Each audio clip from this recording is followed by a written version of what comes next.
إما أن العبد يصدق مع الله ويعلم أنه يعامل ملك الملوك وأنه يعامل من يسمع ويراه فيري الله من نفسه الصدق. إن الحمد لله نحمده ونستعينه ونستغفره ونعوذ بالله من شرور أنفسنا ومن سيئات أعمالنا من يهده الله فلا مضل له ومن يضلل فلا هادي له وأشهد أن لا إله إلا الله وحده لا شريك له وأشهد أن محمدا عبده ورسوله صلى الله عليه وسلم.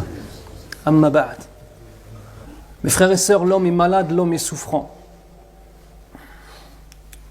Souffrant d'un manque de lucidité sur la réalité de cette vie d'ici-bas. Souffrant de l'amour de vivre dans l'illusion. Et je ne dis pas souffrant d'être victime de l'illusion, mais je parle de l'amour d'être victime de cette illusion. Souffrant car dominé par ses passions, car contaminé par la perversité, en l'ayant rendu quelque chose de tout à fait normal et de banal, contaminé comme un virus qui ne nous lâche plus, aveuglé par l'amour de l'immédiat, rendu sourd au rappel par le chant de l'égarement. Celui qui porte en son cœur ces maladies, ces symptômes qui sont éclairant sur l'état du cœur de l'homme ou de la femme qui agit ainsi, qui vit ainsi, eh bien celui-ci ou celle-là ne pourra en contrepartie que vivre dans l'oubli. Car si on mène une vie qui est en opposition avec ce qu'Allah Azza wa Jal aime, en opposition avec ce que Muhammad sallallahu alayhi wa sallam wa ala alihi wa ashabihi ajma'in nous a enseigné, si on vit en opposition avec ça, mes frères, on ne peut que être dans l'oubli. Sinon, on ne peut plus se regarder dans la glace. Entre nous. Comment peut-on dire La ilaha illallah, Muhammadur Rasulullah sallallahu alayhi wa sallam et avoir des rapports sexuels en dehors du mariage? Un croyant qui est dans la perversité, dans la fornication, wallah, c'est impossible. Un croyant qui boit de l'alcool, c'est impossible. Un croyant qui vend de l'alcool, c'est impossible. Un croyant qui consomme des drogues, c'est impossible. Qui vend des drogues, c'est impossible. C'est impossible d'être dans le rappel de la réalité qu'Allah Azza wa Jal nous voit et nous entend et faire ces choses-là. C'est impossible. Donc qu'est-ce qui se passe forcément? Il faut être dans l'oubli. Donc le croyant met sa foi sur pause. Il met sa foi sur pause. Des gens qui, je vous l'ai dit, ne sont pas simplement victimes de l'illusion, mais qui aiment vivre dans l'illusion. قال النبي صلى الله عليه وسلم في حديث أبي هريرة رضي الله عنه قال رسول الله صلى الله عليه وسلم أكثروا ذكر هذه اللذات الموت. Nous avons un hadith du prophète sallallahu alayhi wa sallam extrêmement clair sur la méthodologie à prendre pour pouvoir justement ne pas vivre dans l'oubli. Elle est très simple. Écoutez la traduction du hadith. Akthiru, c'est-à-dire soyez non seulement constants, mais en plus faites un rappel nombreux, sans arrêt. Faites sans arrêt le rappel de celle qui détruira tous les bienfaits et toutes les passions. Faites sans arrêt le rappel de la mort, afin justement qu'on puisse se rappeler que tous les buts qu'on se met ici et qui ne sont qu'à court terme, éphémères, vont disparaître, mais seules resteront nos actions. يقول الله عز وجل الذي خلق الموت والحياة ليبلوكم أيكم أحسن عملا وقدم الله عز وجل خلق الموت هنا في الآية قدم الموت على الحياة. Allah Azza wa Jal nous dit dans le sens du verset, celui qui a créé la mort et la vie afin de voir ceux d'entre vous qui auront les meilleures actions. Et dans le verset ici, Allah Azza wa Jal fait passer le mot mort, al-maut, le mot mort avant le mot de la vie. Pourquoi? Parmi les choses que nous enseignent les ulémas du tafsir, de l'exégèse du Coran, il y a simplement le fait que il vient avant parce qu'on doit regarder notre vie et vivre notre vie à travers le filtre de la mort. Afin que la mort soit une certitude pour nous. On le sait tous qu'on va mourir, mais est-ce qu'on vit en fonction de cette certitude? On sait tous qu'on va mourir. Afin justement que cette mort soit une méthodologie dans notre existence, afin de nous faire relativiser les choses. Deux choses importantes, mes frères, afin qu'on essaie de se rappeler de la réalité de cette vie d'ici-bas. La première des choses, mes frères et sœurs, c'est qu'ici, nous ne sommes pas chez nous. Dans cette dunya, nous ne sommes pas chez nous. Nous n'appartenons pas à cette dunya. Notre véritable maison, mes frères et sœurs, c'est le paradis. Parce que Adam alayhi salam a été créé au paradis ainsi que son épouse. Ils en ont été sortis. Et un jour, Inch'Allah, on y reviendra. Qu'Allah fasse qu'on puisse revenir au paradis. Première des choses, nous sommes des voyageurs ici. Ce n'est pas notre maison. Notre maison, c'est le paradis, mes frères et sœurs. Deuxième des éléments, nous n'avons pas simplement une nature à rester dans l'éphémère, puisque nous avons en nous une chose qu'Allah Azza wa Jal a mis, qui, elle, ne disparaîtra pas, et qui est notre esprit. Ruh.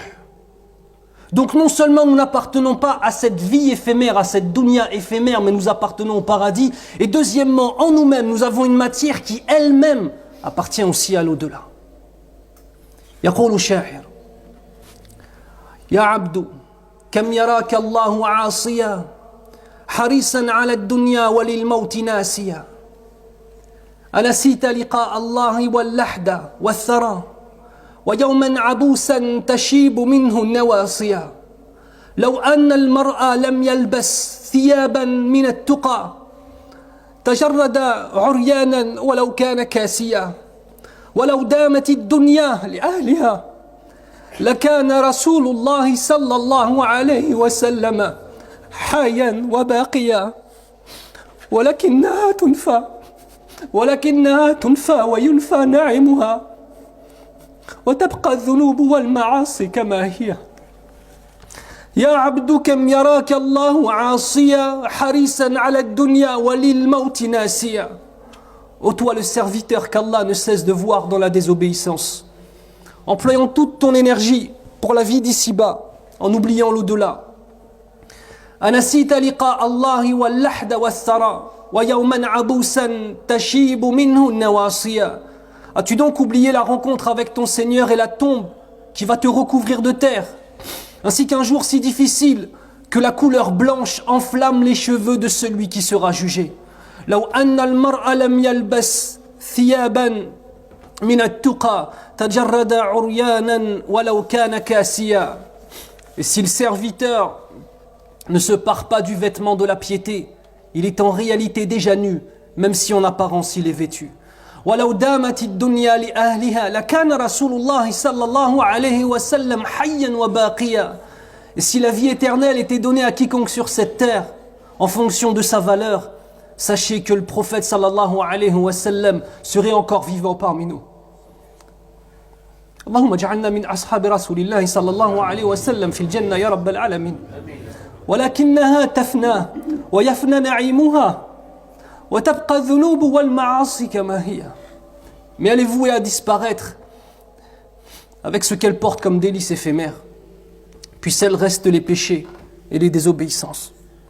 يقول رب العالمين بسم الله الرحمن الرحيم وجاءت سكرة الموت بالحق ذلك ما كنت منه تحيد ونفخ في الصور ذلك يوم الوعيد.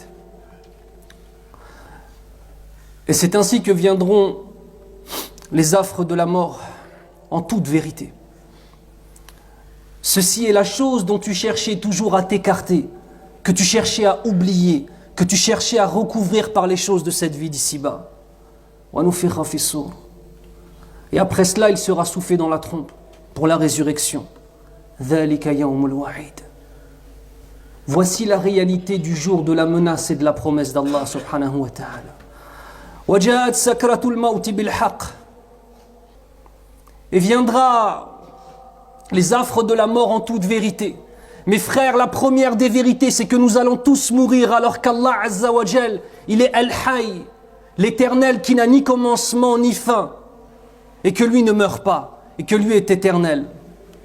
وجاءت سكرة الموت بالحق. Et les affres de la mort viendront avec la vérité, mes frères et sœurs. Et la vérité, c'est que lorsque nous allons mourir, deux types d'anges vont recueillir nos âmes. Soit les anges du châtiment, Allahumma ahfadna min dhalik. Soit les anges de la miséricorde, Allahumma arzuqna dhalik ya rabbal alamin. Waja'at sakratul mawti bil haqq. Viendront les affres de la mort en toute vérité. Et la vérité, mes frères et sœurs, c'est que notre tombe sera soit un des jardins du paradis, ou soit une des fosses de l'enfer. Allahumma ahfadna min dhalik. وَجَاءَتْ سَكْرَةُ الْمَوْتِ بِالْحَقِّ.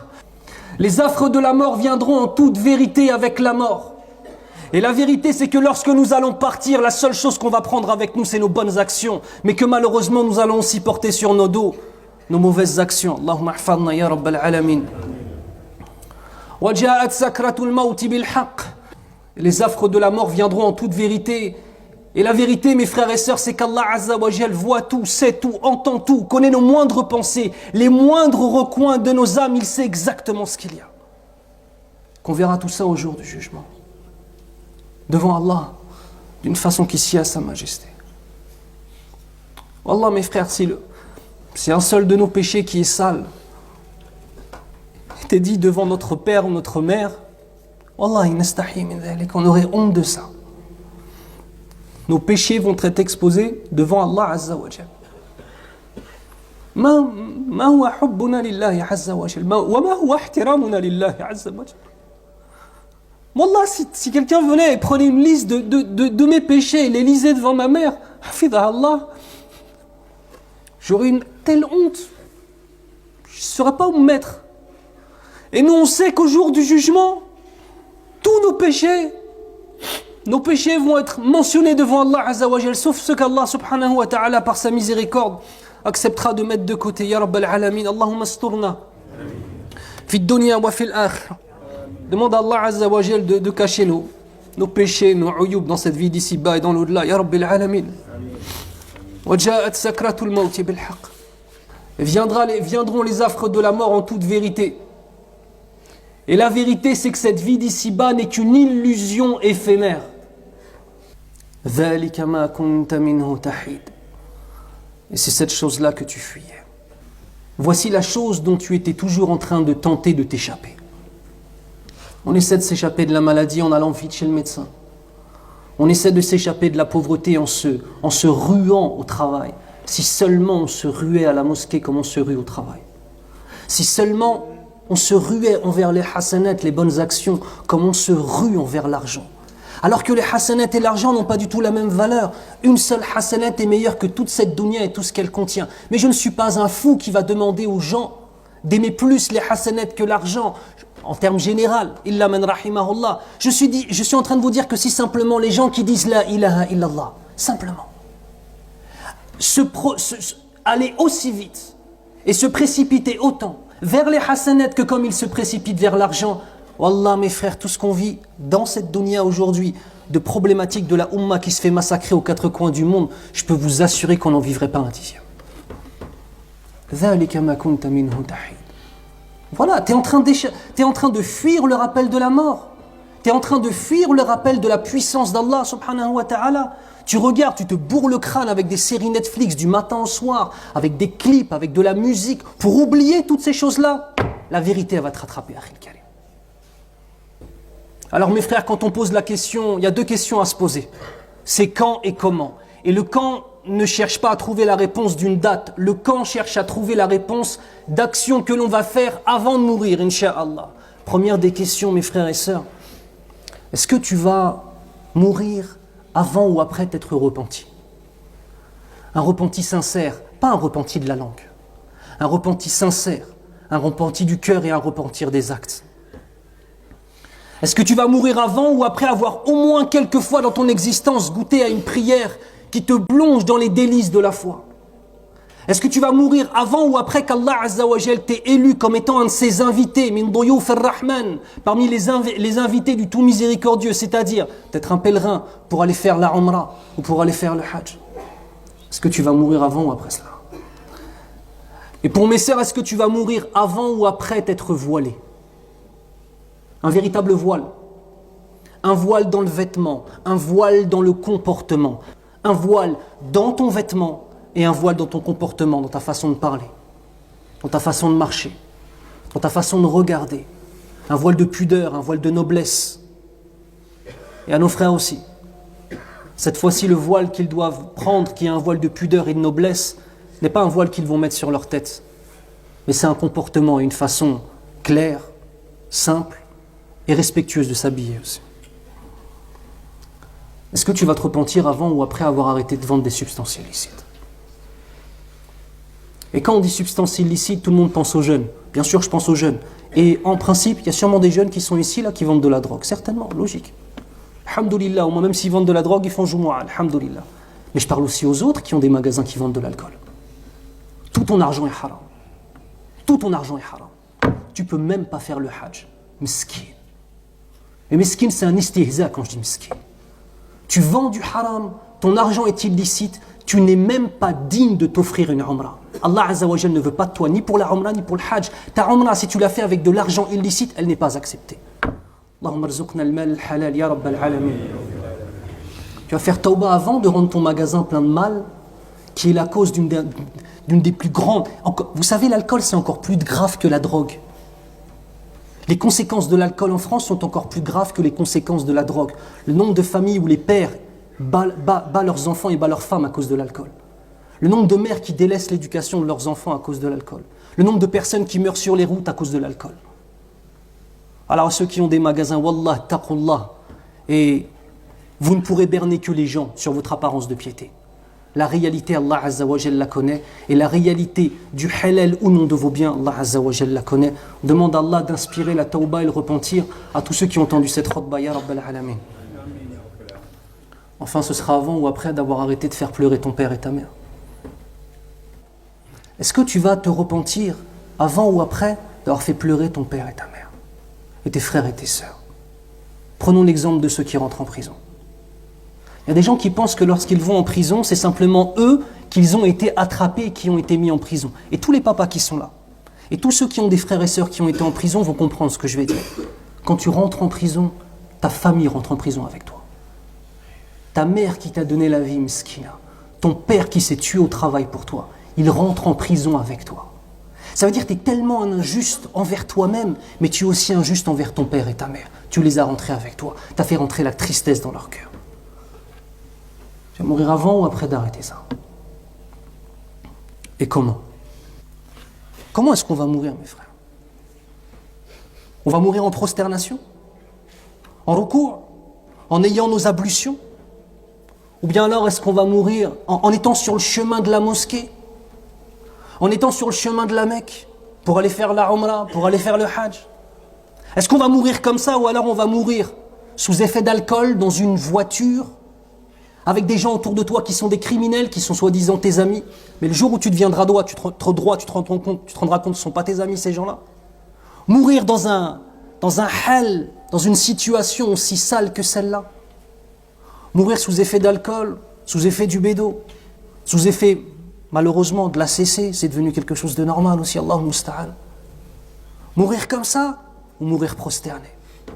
Mais Allah Azza wa Jal ne nous donne pas l'honneur de mourir prosterné à n'importe qui, mes frères. Mourir dans le halal ou mourir dans le haram. Mourir dans un pays lointain où on part juste pour faire du haram. Et là, le pays qui me vient à l'esprit, c'est la Thaïlande. Des pays du fisc comme ça, de la perversité, Allahu musta'an. Combien de jeunes arabes, des gens qui se disent musulmans, qui font salat el-Jumu'ah, ils passent leurs vacances dans les pires endroits du monde. Tu veux mourir là-bas, frère? Ou tu veux mourir sur le chemin de la Mecque, pendant ton Hajj? Allahumma hadina ya Rabbal Alamin. Sanamut wal kullu yubghiduna ou sanamut wal kullu yuhibbuna. On va mourir avec uniquement des gens autour de nous qui nous aiment et quand on part, c'est une disparition. Ou bien alors on va mourir et on sera une personne qui, lorsqu'elle a disparu, les gens vont s'en réjouir. Je ne parle pas de ta mère et de ton père, Msakin, ils ne pourront pas s'en réjouir. Je parle de tes voisins. Je parle des gens à qui tu fais du mal. Je parle des gens peut-être que tu as volés, que tu as spoliés. Le jour où tu vas mourir, mon frère, comment est-ce qu'on va mourir? Et si on parle des gens qui meurent avec des autres autour qui t'aiment, je ne peux pas mentionner Habibouna. Je ne peux pas oublier de mentionner Habibana, Cheikh Rachid Haddash, qui est un da'i qui, pendant plus de 30 ans, a appelé à l'islam, qui a voyagé partout en Belgique, en France, tabarakallah, dans le monde, qui aussi travaillait dans le social, qui était très proche des jeunes, qui était très spirituel, très profond, mais qui savait aussi rigoler avec les jeunes, tabarakallah. C'était pas quelqu'un qui faisait toujours des blagues, mais c'est quelqu'un qui savait détendre l'atmosphère, mais il était très profond. Et c'est important de se rappeler que la da'wah de Rachid Haddash, c'est pas simplement des choses qui parfois ont fait rire un petit peu les jeunes pour les ramener au din. Il était très profond, très spirituel, et il avait des connaissances, tabarakallah. Lorsqu'il est mort dans la plus grande, ils ont fait la prière de janazas dans la plus grande des mosquées de Belgique. Immense la mosquée, remplie à l'intérieur, remplie dans le parking, remplie dans les rues, il y avait environ 15 000 personnes, ils ont dit. C'est plus que l'Eid. Vous vous rendez compte le tawfiq?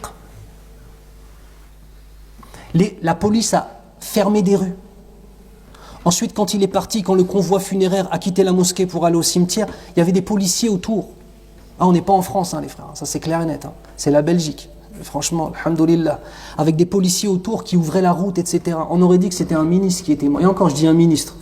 C'était un ministre, il meurt, il y a juste les gens qui sont intéressés. Je sais pas, on aurait dit qui est mort. Allahu Akbar. Et Cheikh Rachid, la veille de l'opération qui a été la cause de sa mort, rahimahullah, je l'ai visité. Et je lui ai dit, Cheikh, t'as l'air un peu fatigué, je vais pas rester longtemps. Il m'a dit, non, Inch'Allah, on essaie d'être fort dans notre foi. Je lui ai dit, Cheikh, comment tu te sens, ça va? Il m'a dit, Oustaz Younous, pendant 30 ans, j'ai appelé les gens à se rappeler de la mort, à se rappeler du paradis, à se rappeler de l'au-delà. Pendant 30 ans. Je les ai appelés à patienter sur la mort. Maintenant est venu le temps de l'application.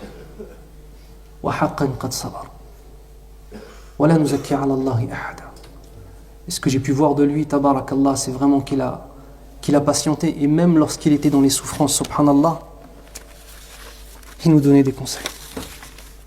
بارك الله لي ولكم في القرآن الكريم ونفعني الله وإياكم بما فيه من الآية وذكر الحكيم أقول قولي هذا واستغفر الله لي ولكم وهو الغفور الرحيم أعوذ بالله من الشيطان الرجيم بسم الله الرحمن الرحيم والصلاة والسلام على أشرف الأنبياء والمرسلين نبينا محمد وعلى آله وأصحابه أجمعين وأشهد أن لا إله إلا الله وحده لا شريك له وأشهد أن محمدًا عبده ورسوله صلى الله عليه وسلم أما بعد قال الشاعر كل ناع فسينعى. Que toute personne qui présente ses condoléances sache qu'un jour on les présentera pour lui. وكل باك فسيبكى. Que toute personne qui pleure pour une perte sache qu'un jour on pleurera pour sa propre perte. كل مذخور Sayafna. Toute chose qu'on conserve auprès de nous finira par périr et par disparaître. Kullu madhkourin sayunsa. Tout être évoqué finira par être oublié. Laysa ghayra Allah yabqa. Man ala fallahu a'la. Allahu akbar. Rien ne subsistera en dehors d'Allah et quiconque s'élève, Allah sera toujours au-dessus. Inna shay'an qad kufina. Une chose dont Allah nous a épargné. Nous nous précipitons vers elle, puis le malheur nous prend. Inna li sharri wa lil khayri la sima laysa takhfa. Certes, le bien et le mal ont des signes qui ne trompent pas et ne se confondent pas. Kullu mustakhfin bi sirrin fa min Allahi bi mara'a. Toute chose cachée secrètement est certes évidente pour Allah. La tara shay'an 'ala Allah min al-ashya'i yakhfa. Il n'y a pas une chose que tu puisses voir et qui soit cachée d'Allah Azza wa Jal.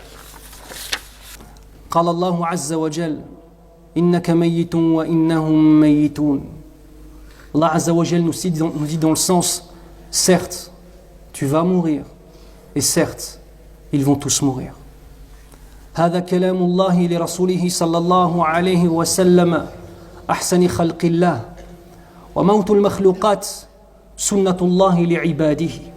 Cette parole, c'est la parole qu'Allah Azza wa Jal a dite à la meilleure de ses créatures. Et la sunna d'Allah Azza wa Jal, c'est que nous allons tous mourir. وقال رسول الله صلى الله عليه وسلم في سكرة الموت لا إله إلا الله إن للموت السكرات. Le prophète sallallahu alayhi wa sallam a dit, lorsqu'il était pris par les affres et les tourments de la mort, la ilaha illallah.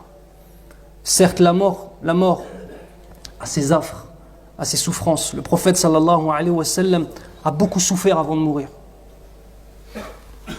ثم اشتد وجع النبي صلى الله عليه وسلم وذلك لمضاعفة أجره ورفع درجاته فقال ابن مسعود رضي الله عنه دخلت على رسول الله صلى الله عليه وسلم وهو يوعك فمسسته بيديه فقلت يا رسول الله إنك لتوعك وكعا شديدا فقال رسول الله صلى الله عليه وسلم أجل إني أوعك كما يوعك رجلان منكم قال قلت ذلك أن لك أجرين قال أجل.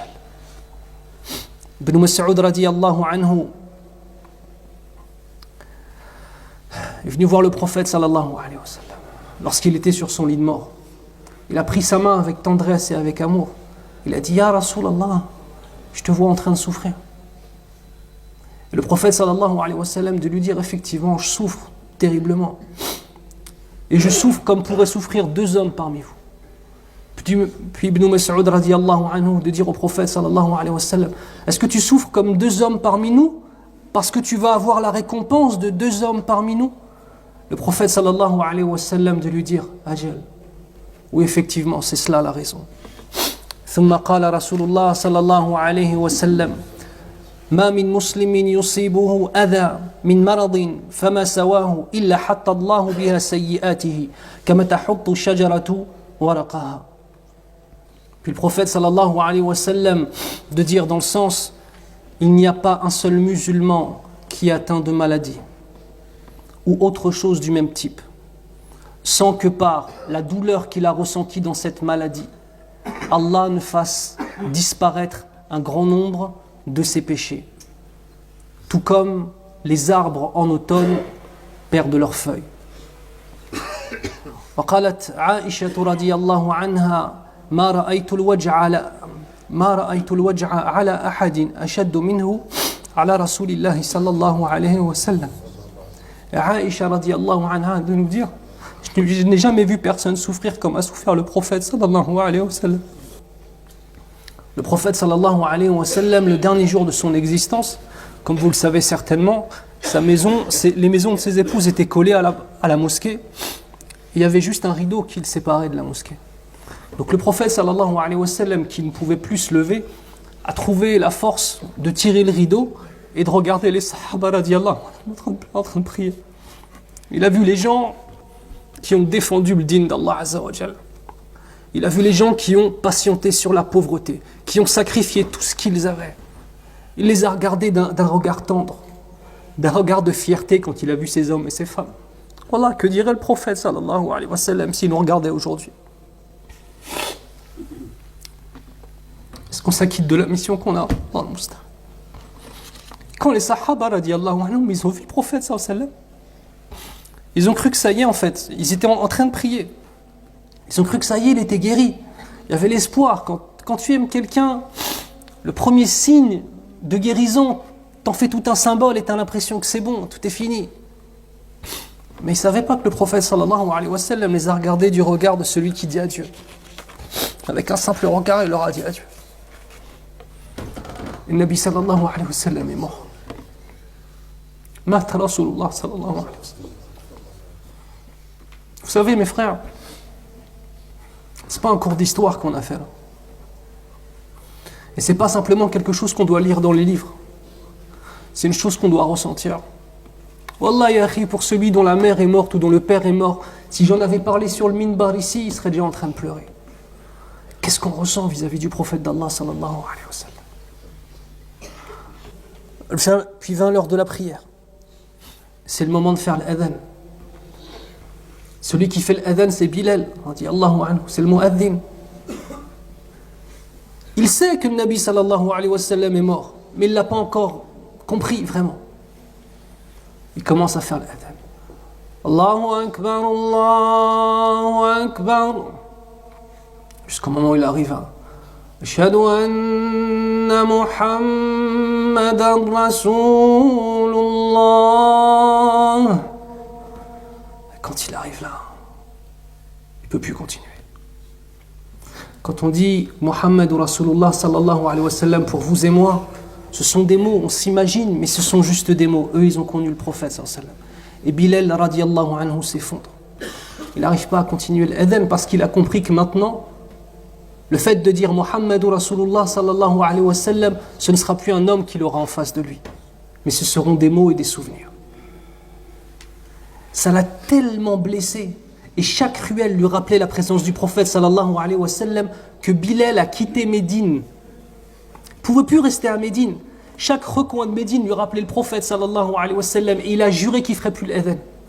C'est-à-dire, je fais l'adhan pour le prophète sallallahu alayhi wa sallam, c'est fini. Il est parti à Damas. Quelques années après, Omar ibn Khattab radiyallahu anhu, Émir al-Mu'minin, vient avec d'autres sahaba le visiter pour des affaires du pays, bien évidemment. Et ils lui disent, Ya Bilal, dhakkirna bi ayyami Rasulillahi sallallahu alayhi wa sallam. Ils disent, Bilal, rappelle-nous les jours du prophète sallallahu alayhi wa sallam. Fais l'adhan, on va entendre ce adhan, ça va nous rappeler l'époque où il était avec nous. Vous vous rendez compte, ils ont vécu avec Rasulullah sallallahu alayhi wa sallam. Bilal accepte de faire l'adhan, il commence, et quand on arrive à la shahada avec Muhammadur Rasulullah sallallahu alayhi wa sallam, pareillement. Le son se coupe, il pleure, tous les sahaba pleurent. Vous savez pourquoi? Parce qu'il l'aimait d'un amour profond et sincère, Inch'Allah ta'ala. Inna Allah wa malaikatahu yusalluna ala al-nabi ya ayyuhalladhina amanu sallu alayhi wa sallimu taslima. وقال النبي صلى الله عليه وسلم من صلى علي الصلاة صلى الله عليه بها عشرة اللهم صل على محمد وعلى آل محمد كما صليت على إبراهيم وعلى آل إبراهيم وبارك على محمد وعلى آل محمد كما باركت على إبراهيم وعلى آل إبراهيم في العالمين إنك حميد مجيد اللهم أعز الإسلام والمسلمين وأذل الشرك والمشركين اللهم ارزقنا بالبصيرة لهذه الدنيا يا رب العالمين. Demande à Allah de nous accorder une vue qui soit réelle sur ce qu'est la réalité de cette vie d'ici-bas. Allahumma dhakkirna bil maut fi qulubina wa fi uqulina wa fi qira'atina. Demande à Allah de nous rappeler la mort sans arrêt dans nos cœurs, dans nos intelligences et à travers aussi les lectures et les discussions qu'on aura ya rabbal alamin. Allahumma ighfir lana dhunubana warzuqna bit tawbati as-salihah ya rabbal alamin. Demande à Allah de nous pardonner nos péchés et de nous accorder le fait d'avoir l'honneur de recevoir le repentir sincère pour Allah Azza wa Jal. Allahumma arham akhana wa shaykhana wa habibana Rachid Haddash ya Rabbal Alamin.